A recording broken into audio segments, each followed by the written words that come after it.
Holy Gospel according to Luke. Glory to you, Lord. On one occasion, when Jesus was going to the house of a leader of the Pharisees to eat a meal on the Sabbath, they were watching him closely. When he noticed how the guests chose the places of honor, he told them a parable. When you are invited by someone to a wedding banquet, do not sit down at the place of honor in case someone more distinguished than you has been invited by your host. And the host who invited both of you may come and say to you, "Give this person your place," and then in disgrace you would start to take the lowest place. But when you are invited, go and sit down at the lowest place, so that when your host comes, he may say to you, "Friend, move up higher." Then you will be honored in the presence of all who sit at the table with you. For all who exalt themselves will be humbled, and those who humble themselves will be exalted. He said also to the one who had invited him, "When you give a luncheon or a dinner, do not invite your friends or your brothers and sisters or your relatives or rich neighbors, in case they may invite you in return, and you would be repaid. But when you give a banquet, invite the poor, the crippled, the lame, and the blind, and you will be blessed because they cannot repay you, for you will be repaid at the resurrection of the righteous." The Gospel of the Lord. Praise to you, O Christ. You may be seated, and if you have a joke to tell, come on up to the mic. Come on up. All right, shout it out. Okay. What music was invented on the first Easter? What? Well, John 21 says, "Rock and roll." How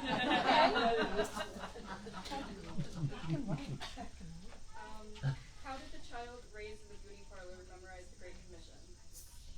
How did the child raised in the beauty parlor recognize the Great Commission? Memorize the Great Memorize. Okay. Go into all the world and preach the gossip. Mark 16. Go into all the world and preach the gossip. Oh, go into all the world and preach the gossip. I didn't catch the last word. No, but I don't know what the funny part there was. I missed it. Preach the gossip. Got it. All right, mine is, how do you know Adam and Eve ate the fruit in summer? How do you know Adam and Eve ate the fruit in summer? They did it right before the fall. Right before the fall. Excellent. Well, we have some more jokes in my sermon. Yes. We can discuss the scripture readings outside of worship this week if you want to. I don't really focus on them in my sermon because most of it's joke telling. So I have an opening joke for you all. The temporary Sunday school teacher was struggling to open a combination lock on the supply cabinet. He had been told the combination, but couldn't quite remember it. Finally, he went to the pastor's office and asked for some help. The pastor came into the room and began to turn the dial. After the first two numbers, she paused and stared blankly for a moment. Finally, she serenely looked heavenward, and her lips moved silently. Then she looked back at the lock and quickly turned to the final number and opened the lock. The teacher was amazed. "I'm in awe of your faith, Pastor," he said. "It's really nothing," the pastor answered. "The number is on a piece of paper taped to the ceiling." So, as some of you know, 2 years ago, in a meeting with other pastors, one of them, whom I respect very much and who's been in ministry longer than I've been alive, said that she had just held Holy Humor Sunday for the first time. She said it was so wonderful and that we all should try it at some point. And before this, I hadn't really heard of Holy Humor, but she raved about it and kept talking about it and how everyone enjoyed it so much, and she pointed out how important it is for us to be lighthearted in our worship because we take life too seriously sometimes. And since God gave us joy and laughter, we should celebrate it. And I kind of put this idea aside, and then I almost chickened out last year to hold Holy Humor, because I was like, oh, I don't know, the Lutherans might be a little too serious for this. But then I remembered Margaret and Kathy and how funny they are, and I knew that at least some people would appreciate it, even if not everybody laughed. And I wasn't sure. But we did it, and it was such a big hit last year that we're going to do it every year from now on. So I think it's a fun tradition, and we could all laugh a little more, right? Mm-hmm. Yeah. And I also want to note, the weight of the world is very heavy, and there are a lot of serious things going on, and I know how that weighs us down. And I'm not saying that we shouldn't pay attention to those things, we shouldn't recognize those things, but we all do need to laugh more. And I do believe that when we're laughing, we can do good things to make change. So, let's focus on that today. As a refresher, this is the history of holy humor. The week after Easter, historically, has been observed by Christians as days of joy and laughter. And this was inspired by early Christian preachers who envisioned the risen Christ laughing at the devil. Churches in the 15th century Bavaria used to celebrate the Sunday after Easter as Risus Picalis, which means God's joke or the Easter laugh. Priests would deliberately include amusing stories and jokes in their sermons in an attempt to make the people laugh. After the service, people would gather together to play practical jokes on one another and tell funny stories. The Rossis suggested that we start wearing the same clothes on Holy Humor Sunday, or really funny clothes. Mm-hmm. So we could add that in next year. It was their way of celebrating the resurrection of Christ, the supreme joke God played on Satan by raising Jesus from the dead. The observance of Risus Picalis was officially outlawed by Pope Clement X in the 17th century. The assumption is that maybe people were having just too much fun. So here's a long-form joke, and I give thanks to Debbie Lennon for passing this joke along to me. The Presbyterian Church called a meeting to decide what to do about their squirrel infestation. After much prayer and consideration, they concluded that the squirrels were predestined to be there, and they should not interfere with God's divine will. At the Baptist church, the squirrels had taken interest in the baptistry. The deacons met and decided to put a water slide on the baptistry and let the squirrels drown themselves. The squirrels liked the slide and unfortunately knew instinctively how to swim. So twice as many squirrels showed up the following week. The Lutheran church decided that they were not in a position to harm any of God's creatures, so they humanely trapped the squirrels and set them free near the Baptist church. 2 weeks later, the squirrels were back when the Baptists took down the water slide. The Episcopalians tried a much more unique path by setting out pans of whiskey around their church in an effort to kill the squirrels with alcohol poisoning.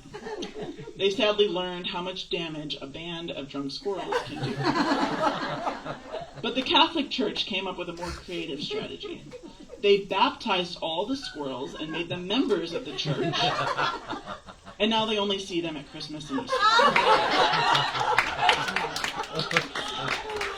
Not much was heard from the Jewish synagogue on the matter. They took the first squirrel they found and circumcised him, and they haven't seen a squirrel since.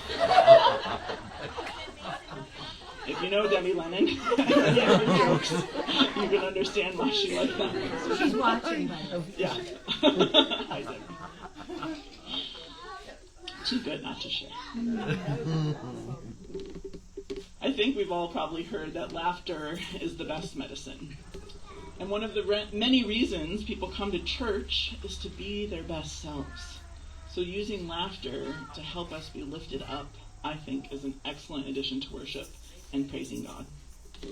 I want to share a little research that I found about how laughter actually helps our bodies.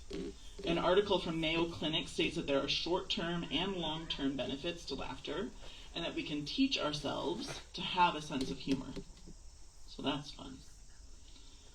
I shared last year that I didn't have much of a sense of humor until I went to college, and then my best friend became a part of an improv group, and then I lived with 11 other improvers on campus my junior year, and then I knew how to laugh and what, jokes were funny. So you just got to hang around it a little bit, okay?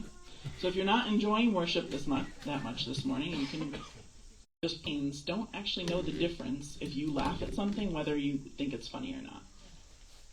Even if you smile, it wires your brain differently. And you don't, like, it doesn't know if you're genuinely smiling or if you're just, like, forcing a smile, right? You can trick your brain into doing that, and then you have health benefits from it. Some of the short-term benefits include more oxygen to your organs, endorphins to the brain, lower blood pressure, muscle relaxation, and better circulation. Are you all feeling better already? Right? Okay. And some of the long-term benefits include a better immune system by releasing neural peptides that help fight stress, pain relief, and increased personal satisfaction by coping better with difficult situations and relating better to other people, which we all could use more of. Laughter also can help improve your self-esteem, as well as lessen stress, depression, and anxiety long-term. That's impressive, right? And that's all thanks to God. God made our bodies and wired us to have all of these possibilities. So let's laugh some more. I just think that that's amazing. And who doesn't want to laugh? Really. Silly jokes are great. Okay, so I want to tell one short little story to give you another laugh, and then we will continue. Have you all heard the phrase, kids say the darndest things? Yeah. Figured. Okay. Yeah, I was going to say there was something about it, a TV show or whatever. So, like I talked with the kids this morning, if you've hung around with Sadie at all, you know that she has quite a sense of humor. She cracks us up all the time. And a couple weeks ago, we were at a program at the library, and as you all know, it was a very hot summer, right? Was it hot? I think so. It was hot for me. And we've been navigating this heat with a newborn and the car, and Lynn was putting Sawyer in the car, and I was putting in Sadie in the car on her side. And then Lynn started coming around to our side to get the stroller to put that in the trunk. And I said, babe, can you turn the car on? And so then Lynn starts walking back around the car to the front. And Sadie says to me, without missing a beat, babe, do you want to start the car? Because Lynn hadn't heard me. And so Sadie repeated it. Lynn and I start laughing so hard. And she goes back around, like I said, to start the car. And Sadie says to me, what is babe doing? Is she going to start the car? So, all goes to say, if you need a little more laughter in your life, hang around with some toddlers. I'm sure they're all that fun.